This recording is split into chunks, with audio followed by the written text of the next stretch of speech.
Aloha, travel enthusiasts! Join us on an unforgettable journey as we explore the stunning Hawaiian Islands and uncover the secrets of island hopping.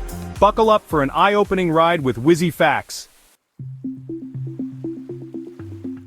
You're relaxing in Hawaii on the island of Oahu when a friend calls you up saying they're in Maui. Great. But how do you get there? Your first thought might be to take a ferry, but that's not an option. Hawaii is quite a unique place. It's the most expensive state in the United States, has its own official language besides English, and is the only state composed entirely of islands. Hawaii consists of 137 islands, with 8 being the main ones, but only 6 are accessible to tourists. The distances between these islands can be larger than you might think. For instance, the journey from Oahu to the Big Island is about 185 miles, roughly the same as the distance from Chicago to Indianapolis. You might be surprised to learn that you can't make that trip by boat. In fact, the only ferry service that carries passengers in Hawaii operates between Maui and Lanai. That's it. So, your only option for inter-island travel is by plane.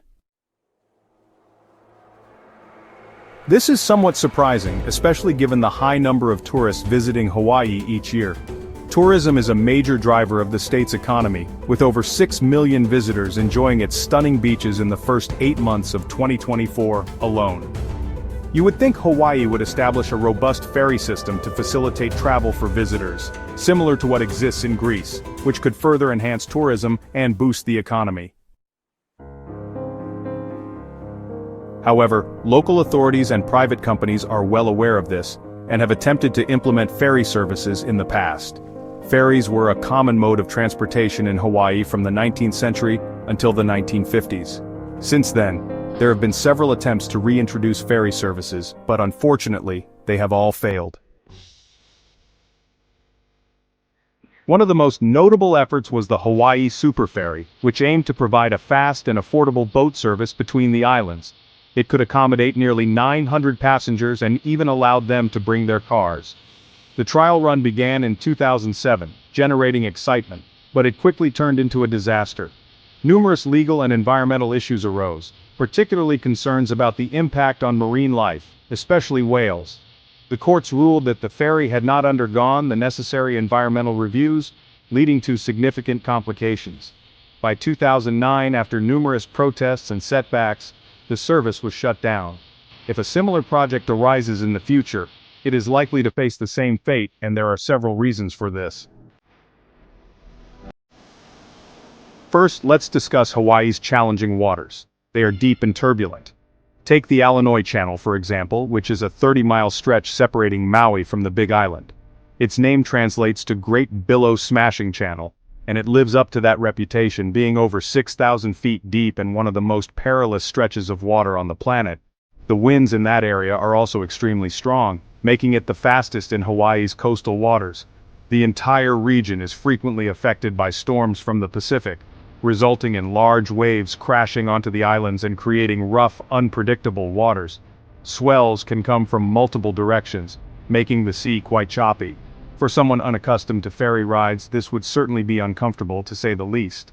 To navigate such rough seas, ferries would need to be large and robust, but that also makes them more expensive and challenging to operate compared to those in places like Alaska or Washington State.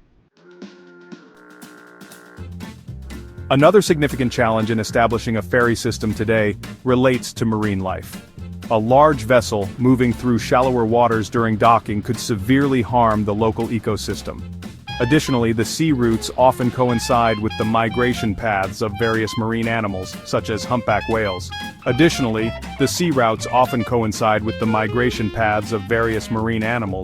Spinner dolphins. Ferry services could also facilitate the spread of invasive species, which are harmful plants and animals. Hawaii's ecosystem is incredibly unique due to its isolation in the Pacific. When we refer to native plants and animals in Hawaii, we mean those that arrived without human intervention, carried by waves, wind, or birds. Such events are exceedingly rare, so for over 70 million years, these species have not faced outside competition, making them quite fragile.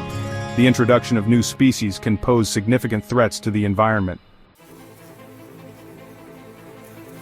Hawaii has been grappling with invasive species like fire ants, coqui frogs, and maconia, a fast-growing plant from South America that overtakes native forests.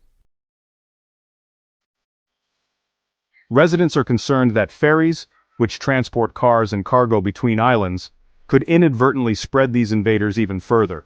As we mentioned earlier, the long distances between the islands complicate matters. For instance, traveling from Oahu to the Big Island by boat would take approximately 30 hours without any stops, while the same journey by plane takes about 50 minutes. Ferries covering such long distances are considerably more expensive, requiring a much larger demand to be profitable.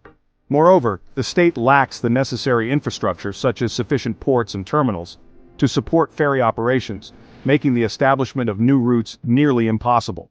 In contrast, the air travel industry in Hawaii is already well established,